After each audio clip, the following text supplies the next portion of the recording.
Abalonzi okuva mu Lubaga West batandise okutuuka ku kitebe ky'ekibiina kya FDC Najjanankumbi ku ssaawa 3 ez'enkya. Pulezidenti w'ekibiina kino General Mugisha Monto atuuseyo ku ssaawa 4 ez'enkya ne yeesogga akafubo n'abamu ku bakulembeze b'ekibiina nga ne Mmeeya Ssebuggwawo akeetabyemu. Ensonda mu FDC zitegeezezza nti obuzibu obuviiddeko okulonda kuno okuyiika buvudde ku balonzi okwetemamu ebiwaayo ebibiri ng'ekimu kiwagira Pulezidenti Mugisha Monto n'ekirala Honorable Nandala Mafaabi.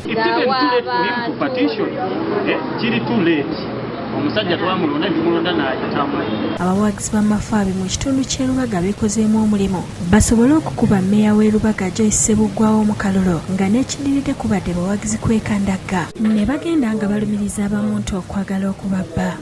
Atabula ye mami waffe ow'ekitiibwa Mmeeya wa Lubaga Mama Nabosa Ssebuggwawo yatabula naye ng'ekimutabuza yayagala bwa chairman kubanga agamba tebatamuwa bwa chairman ng'ekibiina akivaamu naffe tukkiriza nti akiveemu naffe tumukkiririza nti akiveemu nga Dr. Bese we yadde ebbali ekibiina ne kisigala nga kigenda mu maaso.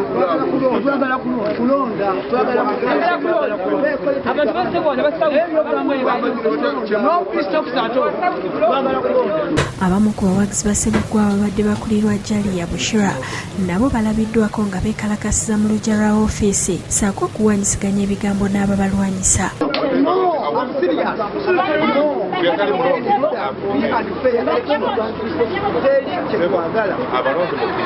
Ssaabawandiisi wa FDC Alisa Lasso ategeezza nti bo ng'abakulembeze babadde balinze akulira akakiiko kaabwe ak'ebyokulonda okubawa ebivudde mu kulonda basobole okufuna bammemba abagenda okwetaba mu ttabamiruka.